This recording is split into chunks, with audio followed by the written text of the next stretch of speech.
nós vamos falar sobre saúde mental e RH. E a nossa convidada é a Solange Galvão, que é do Núcleo de Desenvolvimento de Recursos Humanos aqui do IANSP. Solange, obrigado por você ter participado aqui da nossa aula. E o RH e a saúde mental combinam? Pode ser coisas que trabalham juntas? Sim, primeiramente agradeço pelo convite. Para a gente é muito importante estar aqui representando a área de recursos humanos. Agradeço o Dr. Milton. A gente veio falar justamente sobre isso, né? De que ponto, até que ponto o RH pode dar a sua contribuição para a melhoria da saúde mental dos colaboradores. O primeiro tópico que a gente trouxe aqui hoje, então, são as interfaces do RH.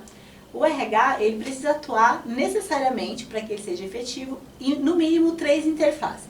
Então, a primeira seria o apoio e a assistência à questão da instituição. As instituições também adoecem, quando um grande número de pessoas estão adoecidas, e a empresa tem um alto índice de absenteísmo, a gente pode considerar que a instituição também adoece. Então, a gente precisa dar este apoio institucional. As lideranças, que têm um papel representativo quando a gente pensa em saúde mental, afinal de contas, são as lideranças que acompanham as pessoas nos seus ambientes de trabalho, e o próprio colaborador, pensando em ações, programas, né, que são voltados para a saúde mental do colaborador. Então, a primeira coisa são essas 3 interfaces. O RH tem que lidar com essas três coisas, interfaces, né? Perfeito. No dia a dia, a gente faz essa divisão didática, no dia a dia isso acontece ao mesmo tempo, mas as pessoas precisam entender que são essas 3 vertentes. Que são 3 coisas diferentes, são 3 lugares diferentes para agir, vamos dizer assim. Perfeito, 3 pontos de vista e com ações diferentes para esses 3 tipos de público. Aí a gente consegue ser mais assertivo, pensando em saúde mental.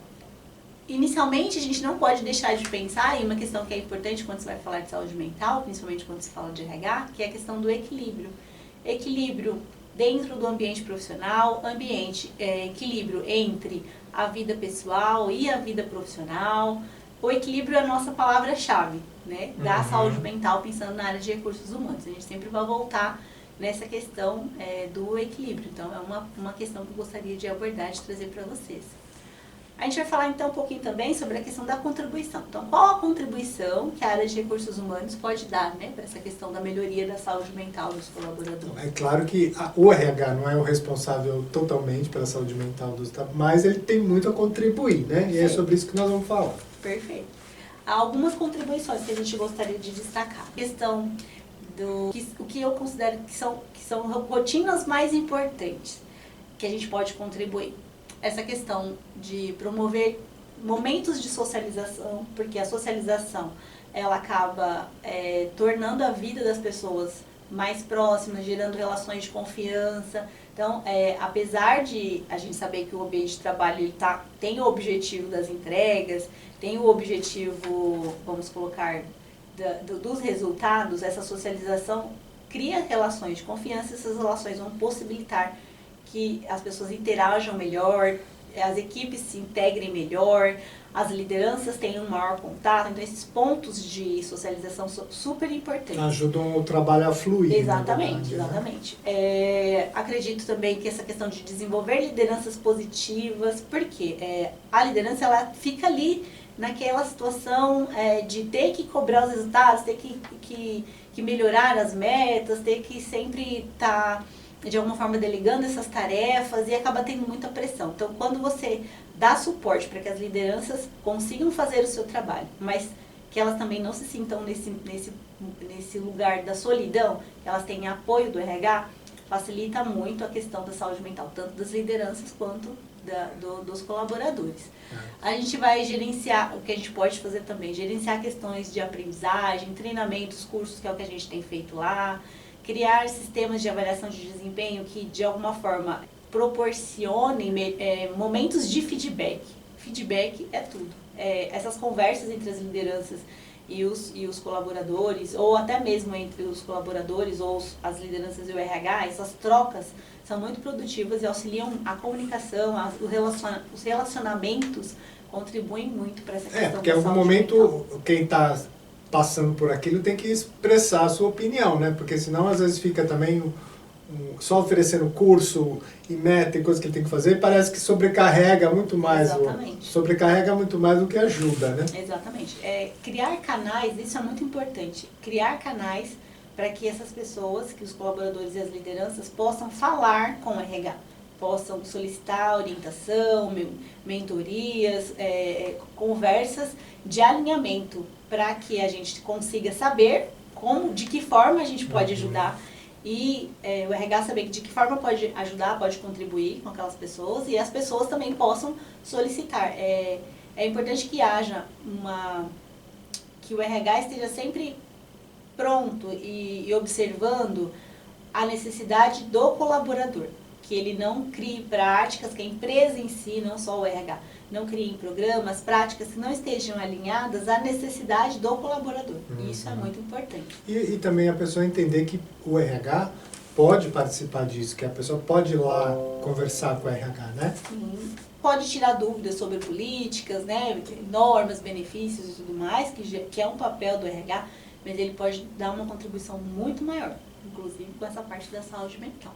Tem essa questão também da mediação dos conflitos, a gente falou dos relacionamentos, os conflitos podem adoecer muitas pessoas. Então, setores, unidades, empresas onde o conflito tem um alto índice de conflito, acaba adoecendo muitas pessoas e o RH pode atuar como mediador. A questão do engajamento, do florescimento, pessoas que trabalham mais engajadas, que trabalham mais felizes, a gente tem algumas teorias que falam já sobre a felicidade no trabalho, a importância disso, elas vão entregar resultados melhores. A empresa, né, e o RH está sempre voltado, na maioria das vezes, para essa questão do resultado, da entrega, do prazo, e a gente esquece muitas vezes que para essas pessoas fazerem essas entregas de forma efetiva e de maior qualidade, melhor qualidade, elas precisam estar bem. E às vezes é só realocando também alguém, né? Porque às vezes tem alguém que está aqui e não está feliz, alguém que está aqui que não está feliz, você troca essas duas pessoas de lugar, pronto, você resolve, né? Perfeito, perfeito. São várias questões que a gente antes não entendia que poderiam ajudar na saúde mental, mas hoje a gente já tem artigos, a gente já tem números, indicadores que mostram que as pessoas que trabalham mais engajadas e mais felizes conseguem entregar melhores resultados e também não adoecem, né? Exatamente, não adoecem. A questão também do olhar que não pode deixar de estar presente, do olhar voltado para o clima organizacional e para a cultura organizacional. Acho que isso pessoas que estão inseridas com um clima organizacional voltado muito negativo, ou com muita cobrança, ou com, a gente chama, abandono emocional das pessoas, acabam adoecendo mais pessoas. Se então, essas pessoas não estão presentes... A liderança tem um papel fundamental, né? Porque Perfeito. ele é responsável por esse ambiente, né? Perfeito, perfeito. O principal desafio a gente trouxe, né? Dessas questões todas, qual seria então o principal desafio do RH? O que é mais difícil de mudar, onde é mais difícil de atuar? Na questão da cultura organizacional. A cultura é a forma como as coisas acontecem na instituição. Ela permeia a liderança, ela permeia a própria empresa, permeia o colaborador. E você mudar hoje uma cultura do estresse, voltada para o estresse, para uma cultura que tenha voltada mais para o bem-estar no trabalho, é muito desafiador. Por questões tradicionais mesmo, que as empresas sempre não observavam essa questão do bem-estar como um indicador muitas vezes. O primeiro passo é começar a falar sobre isso, né? Isso. E perceber, eu acho que mais do que perceber, é utilizar ferramentas. Hoje a gente tem ferramentas tecnológicas, a gente também tem as pesquisas. A gente precisa olhar para essas pessoas. A gente precisa conhecer nosso colaborador, nossas lideranças, saber quais são os perfis, a gente precisa entender as necessidades deles para poder fazer essas realocações que o senhor colocou de forma mais adequada e perceber as competências dessas pessoas, o que elas fazem de melhor. E tudo isso proporciona essa mudança de cultura do estresse para uma cultura do bem-estar no trabalho. É esse o nosso objetivo. A gente colocou também aqui, como que a gente faz então para monitorar isso, né? Como que a gente faz para conhecer essas pessoas, para saber, tirar essas informações? Porque antes de qualquer ação precisa de um diagnóstico, Exatamente. Né? Se você não conhece as pessoas que você que estão na instituição, você não consegue ser assertivo nas ações que você vai propor. Então, a gente trouxe aqui ferramentas que poderiam ser utilizadas para a gente conhecer melhor a necessidade de saúde física e mental e de bem-estar do nosso colaborador. A gente pode usar as pesquisas de clima periódicas para que a gente consiga acompanhar esse clima organizacional, como ele está, se ele melhorou, se ele piorou, entender se teve alguma situação que proporcionou isso. A gente tem hoje a análise de dados voltados para People Analytics, que é justamente para entender quem são essas pessoas, qual o perfil dessas pessoas, qual o momento de carreira dessas pessoas, o que elas precisam, para que a gente possa ser mais assertivo nas ações. A gente pode usar entrevistas individuais, a gente pode usar grupos focais, a gente pode fazer acompanhamento dos casos de absenteísmo, então até algumas pessoas que já estão adoecidas. Nesse caso, a gente precisa trazer essas pessoas de volta, acompanhar a saúde delas para que elas estejam, né, presentes na instituição. Tudo isso a gente pode fazer antes de pensar em ações. Então, primeiro, a gente faz esse diagnóstico para entender, para depois propor as ações. Certo. Ok? O senhor tinha comentado sobre essa questão da liderança, né? E o papel dessa liderança, a importância dessa liderança. Então, a gente trouxe aqui também, precisa haver essa parceria entre o RH e as lideranças. Porque quem vai acompanhar o colaborador diretamente no seu dia a dia de trabalho são as lideranças. E essas lideranças precisam de apoio. Afinal de contas, elas também precisam cuidar da sua saúde mental, precisam estar bem, porque quem não tem suporte, não dá suporte. Sim. Então, aqui a gente trouxe alguns papéis dessa liderança, que é construir relações de confiança, a gente falou da socialização, isso é muito importante. Quando você sabe quem é aquela pessoa que trabalha com você, você se preocupa, você pergunta, como você está hoje? E aí você vai saber se aquela pessoa está bem, se ela não está. Essas relações de confiança são muito importantes. Proporcionar segurança psicológica nos ambientes para as discussões de trabalho. A pessoa que ela consegue ter autonomia, que ela consegue se posicionar, ela é uma pessoa emocionalmente muito mais saudável. Sem ter medo de punição, de sanção, isso é muito importante. Mediar conflitos, ambientes de conflito, a gente tinha colocado isso, são ambientes que adoecem as pessoas, então a liderança pode auxiliar nessa mediação, o RH também, então esse papel da mediação também pode ser nosso, né? Quando o conflito é institucionalizado, o RH precisa intervir como mediador também. Se é um conflito também entre uma liderança e um colaborador, o RH teria que intervir. Um ambiente sem conflitos é um ambiente mais sadio. Feedback, estimular o feedback nas equipes, né? Ter esse espaço de troca, de fala, de comunicação. A comunicação é muito importante para o ambiente de trabalho. Alinhar periodicamente os processos, porque alguns processos de trabalho podem sobrecarregar e gerar estresse para o colaborador. Incentivar o desenvolvimento individual, o autoconhecimento do colaborador, porque quem se conhece sabe seus gatilhos e seus limites, isso também vai ajudar na questão da saúde mental. A gente já falou desses momentos de socialização, podem ser promovidos pelo RH, mas também podem ser promovidos pela própria liderança, né? Momentos de confraternização, de celebração, inclusive celebração de pequenas vitórias dentro da própria equipe, porque a gente acredita que as grandes vitórias também são formadas a partir das pequenas vitórias. Da soma das pequenas. Então, se está tendo bom resultado, se vocês estão num clima bom, por que não, né, proporcionar essa socialização e esses momentos de celebração? Definir metas e prazos que sejam adequados, que sejam justos, construir essas metas e prazos. Precisa existir, as entregas precisam ser feitas com qualidade, o atendimento com qualidade, mas isso quando é construído pela própria equipe, isso tem um resultado muito mais positivo, as pessoas ficam muito mais felizes no trabalho e elas conseguem entregar de forma muito mais positiva. Sim, porque dá uma satisfação, né? Você planejar e chegar lá e cumprir, porque você participou desse planejamento. Exatamente, também, né? exatamente. Então a liderança é imprescindível, precisa ter essa coesão, essa aproximação entre o RH e a liderança para que a gente consiga de fato atuar com o colaborador. E o saúde mental dos líderes, como é que faz? Exatamente. Pessoas que não têm apoio não conseguem dar apoio. Então, tudo começa de lá. O colaborador precisa do apoio do líder, o líder precisa do apoio, geralmente, do RH. Porque o que acontece? A liderança tem várias instâncias, né? Tem a chefia imediata, tudo mais, e você, no ímpeto de conseguir cuidar do outro, né, de dar esse apoio ao colaborador e de entregar os resultados, muitas vezes você se abandona enquanto liderança, enquanto abandona a sua saúde mental. E aí, líderes estressados necessariamente vão gerar equipes estressadas.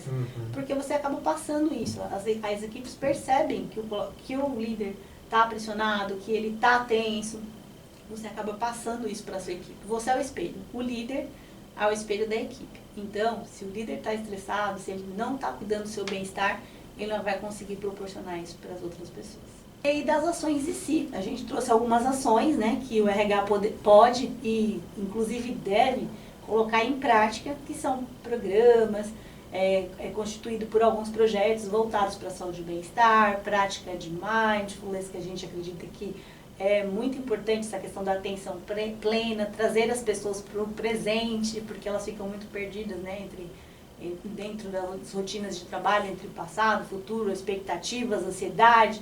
Então, trazer essas pessoas e programas voltados para a questão do acompanhamento da saúde no geral, tanto física e mental, a gente pode ir proporcionando isso. Porém, o que a gente gostaria de destacar não adianta colocar em prática esses programas quando os processos de trabalho, a cultura, o clima proporciona estresse.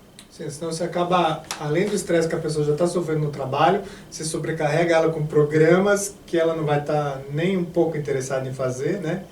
Então precisa primeiro fazer esse diagnóstico, ouvir as pessoas, para daí vir os programas. Porque em geral isso é comum acontecer, né? Ah, não, vou criar um programa para melhorar. Aí você joga o programa lá e a pessoa nem foi ouvida, nem sabe se é isso mesmo, né? E quando você oferece um programa de saúde e bem-estar, só que o ambiente de trabalho não te proporciona condições de trabalho, por exemplo, ou... A liderança não te deixa ir no programa, por exemplo, né? Aí gera uma incoerência e acaba desengajando as pessoas a participarem das atividades dos programas. Então precisa ter um alinhamento. A gente precisa cuidar das condições de trabalho, cuidar das questões dos processos de trabalho, trazer uma liderança mais positiva. A empresa no geral precisa observar que ela tem uma contribuição, não é somente os programas e as práticas que o RH coloca lá no dia a dia que vão gerar um resultado efetivo no bem-estar do colaborador. É um conjunto. Começa pelo estudo, né? Começa pelo estudo, começa por ouvir, começa por analisar o ambiente de trabalho e depois propor ações. Mas isso é muito comum mesmo, eu acho que eu percebo. As ações chegam de cima para baixo, assim, né? E os resultados disso é que as pessoas, inicialmente, elas até vão, né, conseguir um programa, você espera um engajamento, você espera uma participação.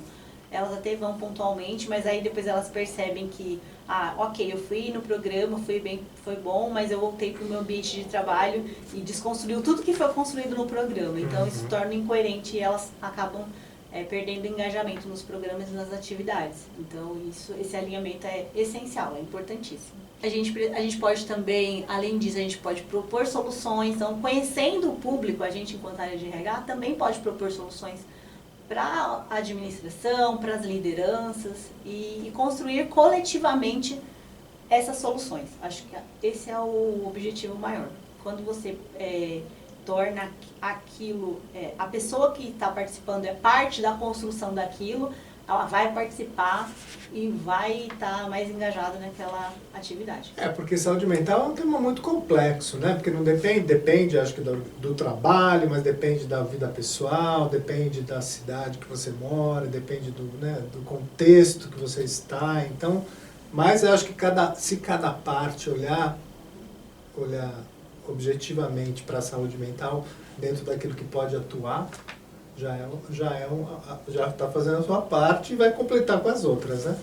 E eu fico muito feliz de saber que as organizações, as instituições, principalmente agora pós-pandemia, elas estão melhorando, desenvolvendo esse olhar, porque não é fácil.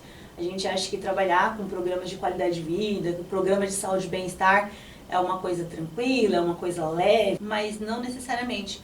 Porque para você fazer isso, antes de fazer isso, você precisa entender os problemas, entender os gaps, entender as suas dificuldades, e isso geralmente é uma dor. Então, às vezes, acaba não trabalhando essas questões porque não quer fazer esse levantamento ou não tem como melhorar isso naquele momento. Então, é um processo. A gente entende que é um processo, não acontece de um dia para o outro. É necessário engajamento de todas as pessoas, da empresa, das lideranças das pessoas. É uma construção coletiva, uma construção de passo a passo, mas que quando isso acontece efetivamente, muda a vida de todo mundo. Torna as pessoas muito mais felizes e muito mais entregues, né, na questão dos resultados. E isso é primordial para a saúde mental. Uma pessoa que tem autonomia, uma pessoa que trabalha feliz, a gente passa quanto por cento da nossa vida no ambiente de trabalho? Né? Com certeza. Tem pessoas que passam muito mais tempo no trabalho do que com seus familiares, passam com seus colegas, passam com suas lideranças e tudo mais. Então, por que não ter uma boa convivência, um bom relacionamento neste ambiente de trabalho? Com certeza. O ambiente de trabalho também, inclusive, pode trazer impactos na vida pessoal das pessoas, né? Se você fica adoecido, você reflete na família, lá né? fora, E vice-versa também, né? É isso. Tá ótimo. Muito obrigado, então, Solange, pela participação. Espero ter contribuído para a saúde mental dos nossos servidores. Agradeço, a gente está à disposição, sempre no Núcleo de Desenvolvimento, a gente faz parte da nossa atribuição a esse trabalho, mas também faço um pouco, também sou um colaborador, então a gente entende que quando a gente faz um ambiente melhor para todo mundo, a gente também recebe os reflexos desses resultados, tá bom? Me coloco à disposição, agradeço pelo convite e obrigada a todos.